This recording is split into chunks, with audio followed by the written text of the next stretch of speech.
Saan ka man naroroon, mahal ko. Mananatili kang buhay sa aking puso. Ramdam kita sa bawat sandali. Dahil buhay na buhay ka sa himig ng pag-ibig. Himig ng pag-ibig. I need your love, you brighten up my day. Isang himig na maging gabay sa mga taong wagas na nagmamahalan. Duyan ng malabahagharing pag-ibig na hihili sa puso at pakiramdam.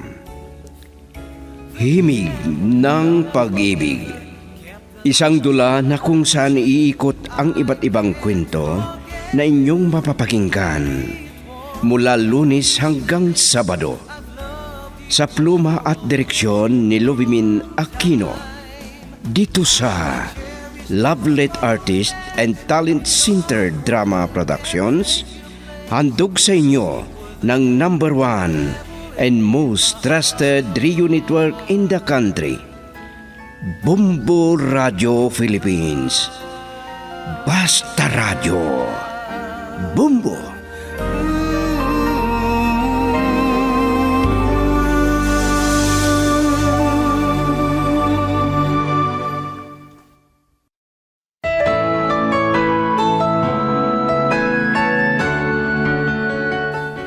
Mula sa Lovelet Artist and Talent Center Drama Productions, ihahandog sa inyo ng #1 and most trusted radio network in the country, Bombo Radio Philippines, ang huling yugto ng isang linggong kasaysayan na pinamagatang Sa Paglipas ng Araw.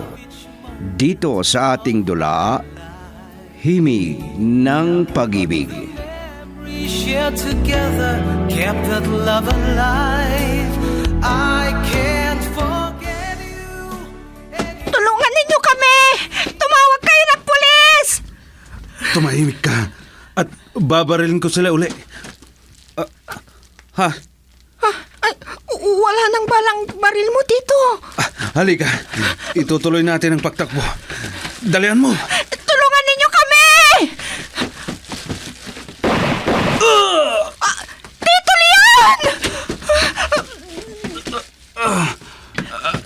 Nani, ituloy mo ang agtakas. Bilisan mo! Hindi, Tito. Hindi kita iiwan. Tulungan ninyo kami! Tulungan natin sila, mga kasama. At kumuha kayo ng arbas natin para umalis ang mga bumabaril sa kanila. Kasi tumawag kayo ng pulis. May tutulong sa atin, Tito Leon. May tutulong na sa atin. Parang awa ninyo. Tulungan ninyo si Tito Leon. Tumawag kayo ng ambulansya.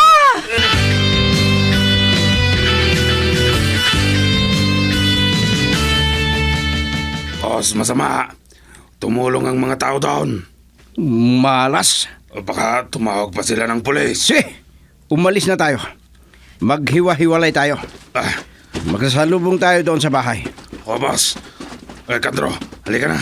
Bilisan mo. Nabigo na naman ako. Pero, boss, natumba ang lalaking kasama niya. Mas mabuti kong patay na. Nakialam kasi ang lalaking yun. Saan kaya nanggaling yun? Sige, boss. Umalis na tayo. Baka magtawag pa sila ng mga pulis.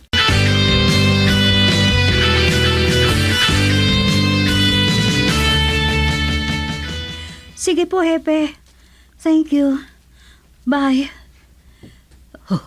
Ano, Tessie Iha? Anong sinabi ni Hepe? Good news ba? O bad news? Good news, tita. May report mula sa kabilang bayan.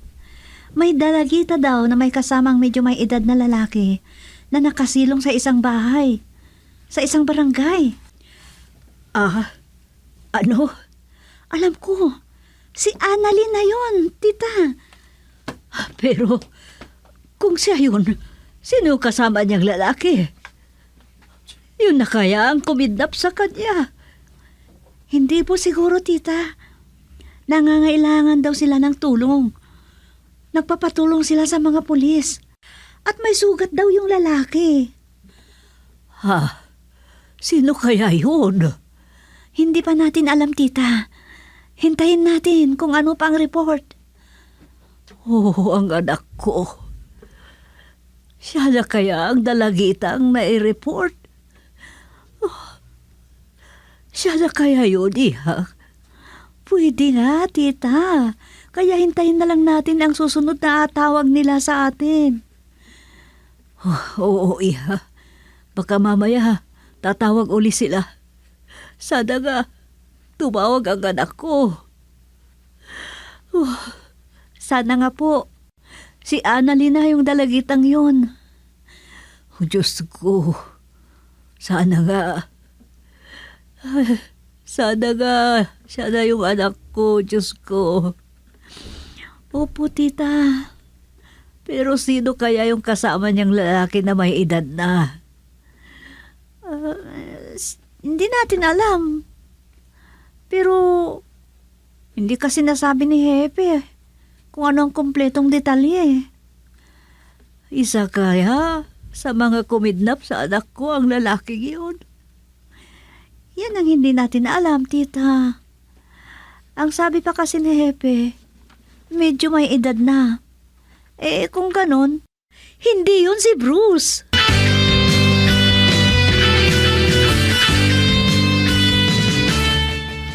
Diyos ko, ano itong nararamdaman ko? Kinakabahan ako. Si Leonardo, kumusta na kayang anak ko? Diyos ko, ilayo po ninyo sa anumang kapamakan ng anak ko. Huwag ninyong pababayaan. Ay, nakarating na kaya siya sa kanyang pupuntahan? Sana hindi siya napahamak. Gabayan ninyo ang anak ko, Diyos ko.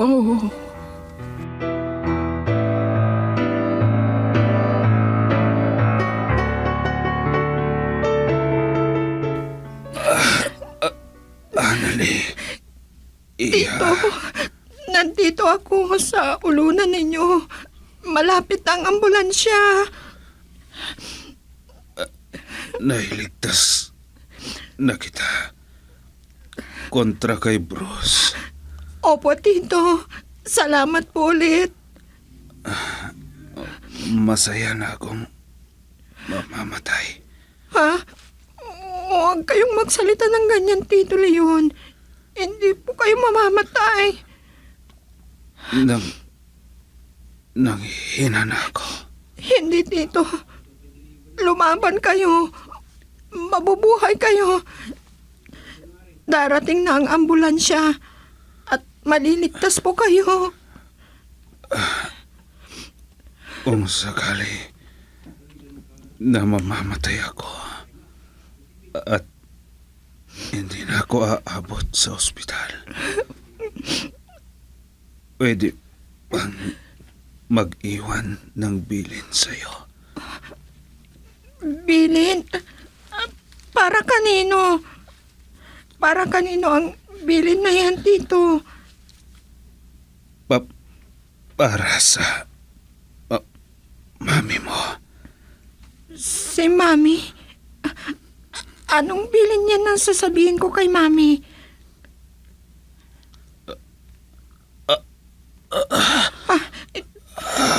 Tito, lumaban kayo. Hindi kayo mamamatay. Wala pa bang ambulansya? O kaya pwedeng pagsakyan sa kanya? Ay, hintayin natin ng konting ambulansya. Papunta na rito, iha. Makinig ka, anak. Tinawag ninyo akong anak? Iparating mo sa iyong mami na at patawarin niya ako. May kasalanan ba kayo kay Mami? Magkakilala ba kayo? Kayo,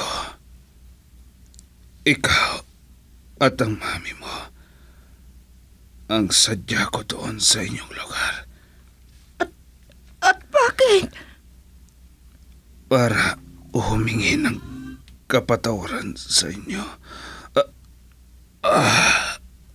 Kaya, anak,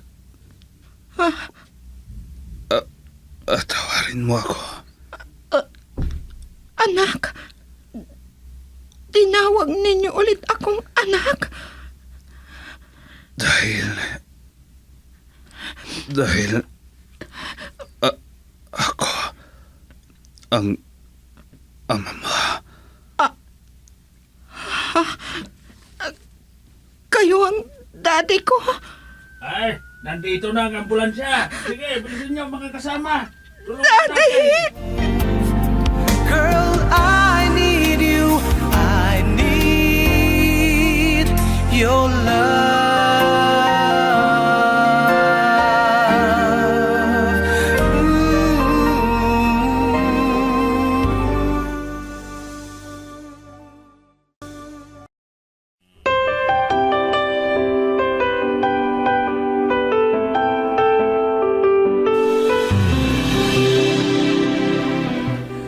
Paano to? Wala naman akong mahintay na tawag mula kay Annalie.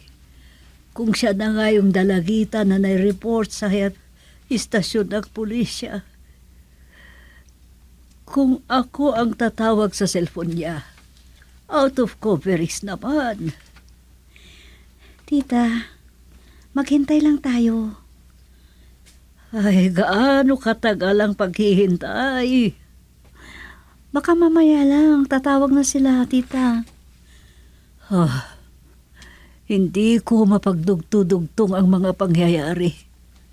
Ano na ang nangyayari? Tessie, mamamatay na ako sa pag-aalala. Hindi ko na alam kung anong iisipin ko, kung ano ang gagawin ko. Tita, maghintay lang tayo. Relax. Walang mangyayaring maganda sa inyo kapag ganyan. Ang ibig bang sabihin, nasa panganib pa ang anak ko? Hindi pa ba naligtas ang anak ko?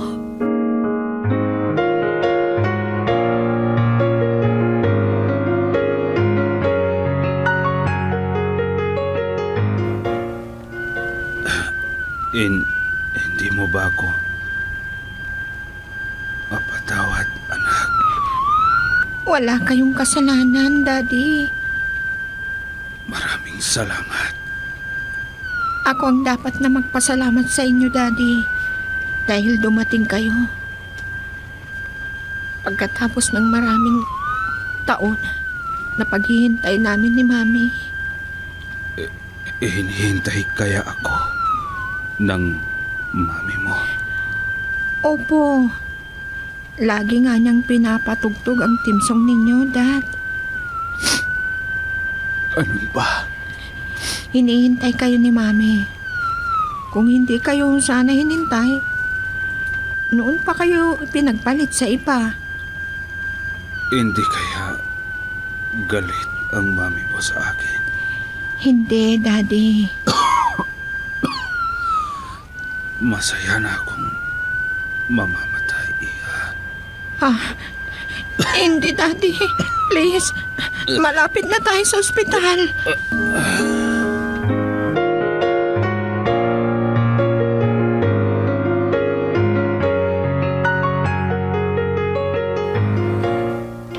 Oh, ayan, tita.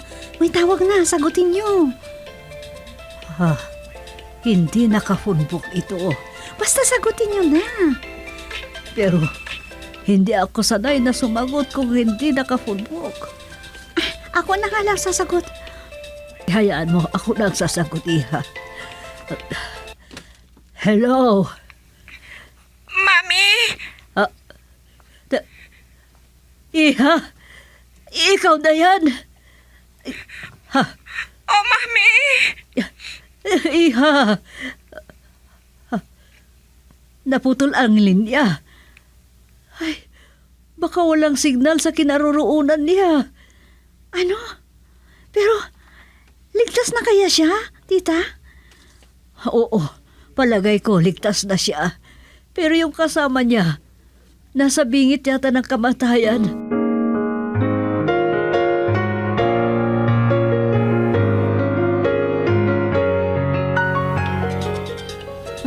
Si Annalie na ito. Hello, Iha. Nasaan ka ba ngayon? Sino ang kasama mo? Sino yung sugatan na kasama mo, Iha? Si Daddy, Mami! Ano? Daddy mo, kamo? Si Leonardo ba ang sinasabi mo?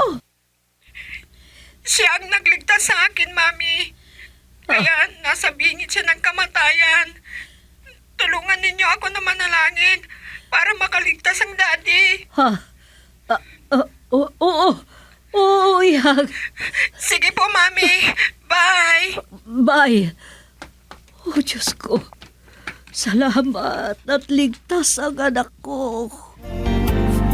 Girl, I need you. I need your love.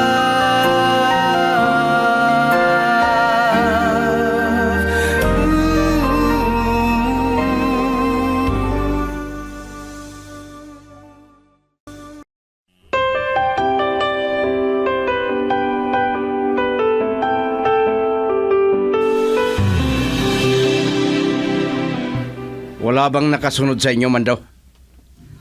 Wala naman siguro, boss. Anong balita? Sinabi na kaya ni Annalie ngayon na tayo ang nang-kidnap sa kanya? Oo naman, boss. Nagsumbong na yun sa mga pulis. Hindi bale. Hindi nila alam ang lugar na ito. Kung nasaan tayo. At hindi rin ako magtatakal doon sa bahay. Kuha lang ako ng ilang damit ko. Ros, Cardona. Ah, ano yun, Mando? Boss, pulis. Akala ko walang nakasunod sa inyo. Hindi ko alam, boss. Visit. Muko na kayo. Pinasubo mo ako, Mando. Sigurado na nagreklamo na sina Annalie, boss. Hindi ko gustong mabilanggo. Ayaw ko, Mando. Ang daming pulis. Nako, ang daming pulis, boss. Lalaban tayo. Paano yan, boss? Marami sila. Wala tayong magagawa at wala tayong laban. Sinabi ko na ayaw kong mabilanggo. Hindi ka ba nakaintindi? Bibilangan kayo ng 3. Ros, Cardona. Hindi ako susuko sa inyo.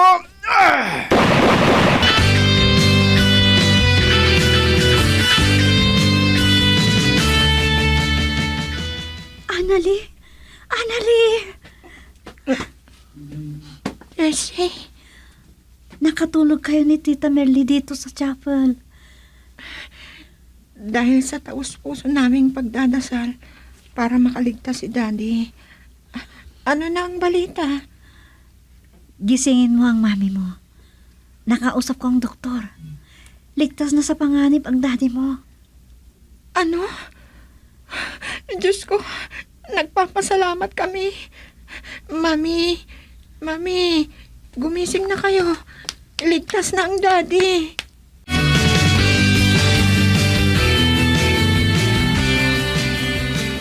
Sinabi ko nang ayaw kong sumuko. Ang bala ng baril ko ang huliin nyo. Magpakita kayo at papatayin ko kayo lahat. Ang kamay ko. Nabitiwan ko pa ang baril ko. Hindi ako susuko. Tatakas ako. Binabaril pa rin ako.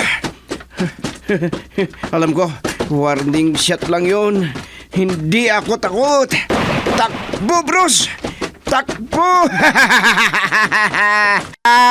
Sa taas ang binabaril nila. Nandito na ako sa kalsada. Takbo! Takbo! Ang paa ko. Ang paa ko ang binaril nila.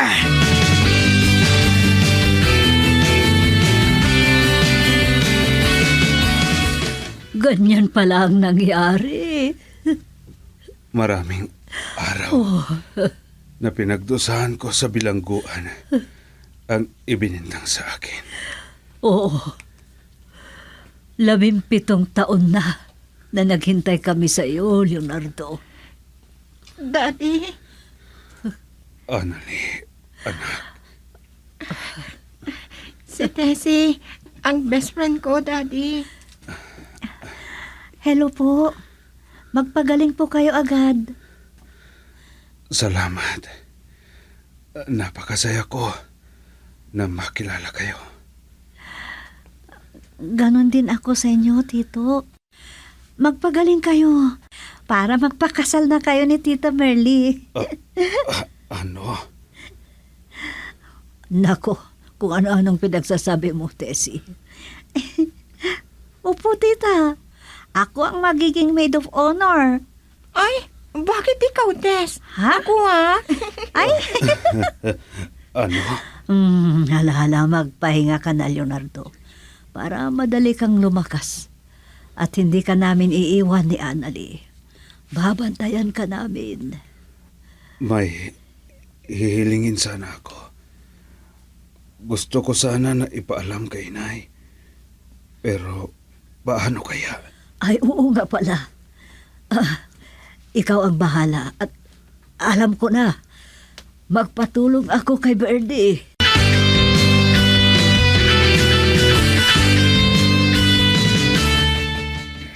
Kaya pala, ganun na lang ang kaba ko noon, anak.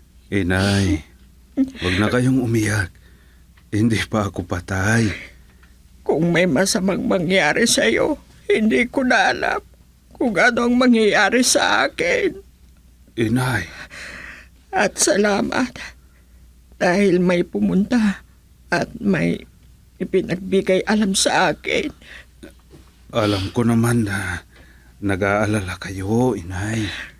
Anak, Pero huwag na kayong mag-alala. Dahil natagpuan ko na ang gusto kong hanapin. sila ba ang... Inay, si Merly at si Annalie, napo ninyo. Kumusta kayo, Inay? Kumusta kayo, Lola? Ay, apo. Pero huwag na kayong mag-alala, Inay. Gaya ng pangako ko sa inyo, hindi na tayong magkakalayo. Magkakapiling tayo ni na Merly at Annalie, napo ninyo. Ay, masaya ako sa sinabi mong yan, anak. Opo, Lola. Doon na kayo titira sa aming bahay. Ay, ano? Pero... Huwag na kayong tumanggi pa, Nay. Napag-usapan na namin ito ni Leonardo. Pag magaling na ako, ay magpapakasal na kami, Inay. Ano? Girl, I need you. I need your love.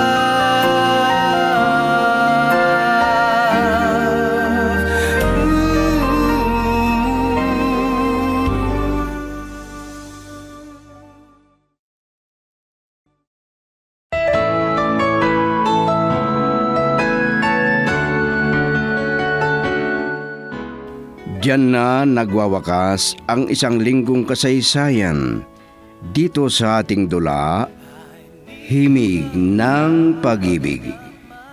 Mula sa panulat at direksyon, Luimin Aquino Sr.